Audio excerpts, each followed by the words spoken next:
I've been tracking all of my expenses every single day in May so that I can make a budget for June. And what I found is quite shocking. Let me just lay it all out for you. Basically, I broke down my expenses into fairly broad categories. So we have our house and utilities, we have all of our debt payments, groceries, investing in donations, restaurants and golf slash miscellaneous, and medical slash car insurance. The house and utilities category obviously consists of our mortgage, HOA, and utilities. The utilities include water, electric, gas, Wi-Fi, and our alarm system. The total amount spent on this house and utilities category is $2,073.69. Now obviously these are expenses that we have every single month that we can't really cut back on. Since it's getting into the summer months, our electricity bill is probably going to be a lot higher than it has been.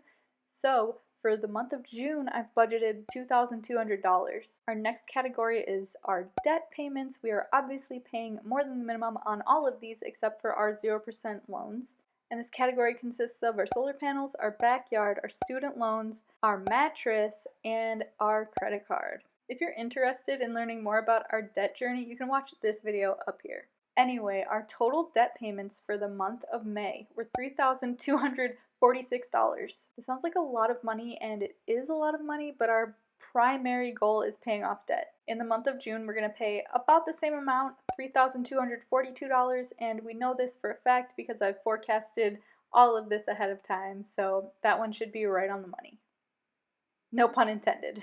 Okay, now we're coming on to our groceries. This category includes everything we bought at grocery stores, which is Trader Joe's, Fry's, Sprouts, and Whole Foods. This month we spent a whopping $653.86. Prior to this month, we had tried to spend about $100 a week on groceries, but this month we didn't restrict ourselves because we really wanted to see what we spent.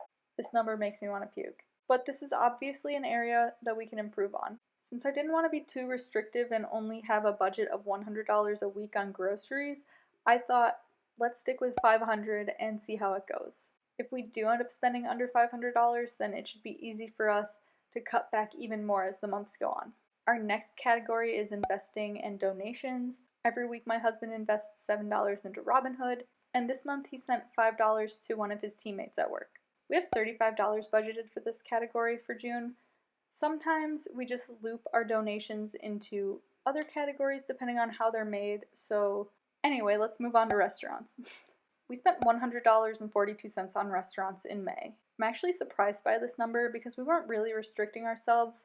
Well, we kind of were. We tried to go out to eat only one time per week, and we ended up going to 3 local vegan restaurants and Chipotle one time. That Chipotle was because I had a very long day at work and I really didn't want to cook. But if we combine our restaurant category and our groceries category, we spent over $750 on food this month.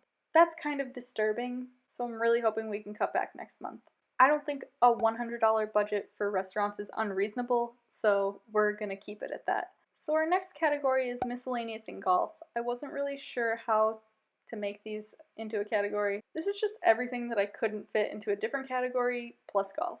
It consists of streaming services, golf, pool supplies, things for our cats, Amazon, Dollar Tree, and the post office. We spent $498.93. That's a lot of money. Most of these things we don't spend in a month, but I think the category is important. So on golf, my husband spent $203.97, which sounds like a lot, but he played 2 rounds of golf and had a lesson. Okay, the battery died, so sorry if I'm in a different position. As I was saying, I think it's important for my husband to play golf because it's kind of the only hobby he has and it's keeping him active, so I don't have a problem with him spending money on it. Anyway, another thing included in this category is streaming services. Our monthly payment streaming services are Netflix, Hulu, and Paramount Plus. The total is $41.52. We don't plan on canceling any of these. We love to watch TV and movies, especially the kinds that make you think. Currently we're watching Lost, and that definitely makes you think. Other inevitable expenses in this category are pool supplies and cats. A lot of these expenses we certainly won't have in June, so we've knocked down our spending to hopefully around $200 because that's our budget. Our last category is medical slash car insurance. This is definitely not something we pay every month. We had our 6-month car insurance bill due this month, as well as my husband had some dental work done. Our 6-month car insurance was $816.70, and my husband had to pay $390 on dental work. The dental work we can repay ourselves with our HSA, and we do plan to do that eventually. If you're interested in learning about an HSA, I can definitely do a video on it, just let me know. But long story short, you can use it to pay for your medical expenses interest-free, and you can also use it as a retirement account. Anyway, the total in this category was $1,206.70. We don't foresee any medical expenses in the month of June. However, I think that I should start a sinking fund for our car insurance since we pay it every 6 months. This means that I will put in $136.12 every month to our car insurance sinking fund. Now, if we add up all of these categories, our total expenditures for the month of May is $7,812.60. This is much more than we had anticipated and more than we make in a month, but we had some unexpected checks coming our way, so that helped out. Also, we put all of our expenses that we possibly can on credit cards. Now, I didn't include any rewards or cashback in my calculation. All of our credit cards offer rewards, and I also use cashback apps. I can really get into this in another video if you'd like, but our total cashback for the month of May was $91.90. That time the memory card was full, so I apologize if I'm in a different position now. As I was saying, I can get into these rewards in a different video, but it's really interesting to have this passive income just from spending money on things that I was going to spend money on anyways.